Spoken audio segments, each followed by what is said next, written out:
Bonjour, les yeux du monde sont toujours tournés vers ces jeunes lycéennes enlevées par Boko Haram et que leurs bourreaux exhibent comme en une de 20 minutes, couvertes d'un voile, signe de leur conversion forcée à l'islam. Partout, des manifestations s'organisent contre l'intolérable captivité, titre Métro, alors que les barbares pointés du doigt par Libération veulent les échanger contre des prisonniers.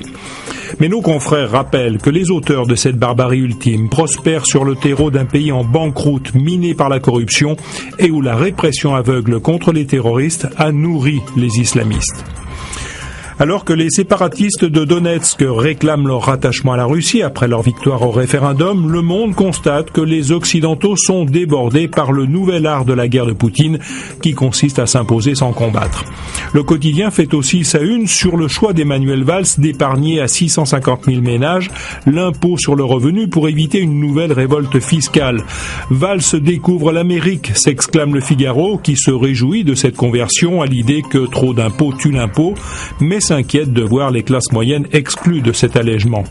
Par ailleurs, le quotidien estime que la réforme territoriale est mal partie. Des réticences des présidents de régions et de départements de droite ou de gauche aux contraintes constitutionnelles, le Figaro pointe du doigt les obstacles à cette réforme voulue par le chef de l'État qui bénéficie d'un allié de poids, l'opinion publique.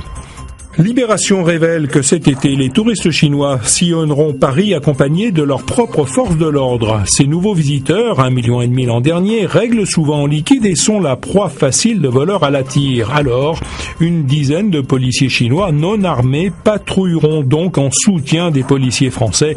Une collaboration inédite qui n'a pas fini de faire grincer des dents. La Marseillaise, c'est sacré. Aujourd'hui en France s'interroge après la polémique du week-end à propos de Christiane Taubira qui ne l'a pas chantée pendant une cérémonie officielle. L'UMP et le FN demandent la démission de la ministre. C'est le degré zéro de la politique, déplore un chercheur. Une polémique qui ressurgit en tout cas souvent dès que l'on parle de l'équipe de France de football. Eh bien justement, on saura ce soir qui Didier Deschamps emmènera au Brésil, lui qui est très attaché aussi à l'état d'esprit du groupe. En tout cas, les Français ont fait leur choix par Internet et en ont fait part à l'équipe. L'image du jour, c'est celle de Conchita Wurst, le travesti autrichien barbu vainqueur de l'Eurovision. Le Monde, comme beaucoup d'observateurs, y voit le triomphe de la différence qui prend un relief politique particulier face à la Russie de Vladimir Poutine.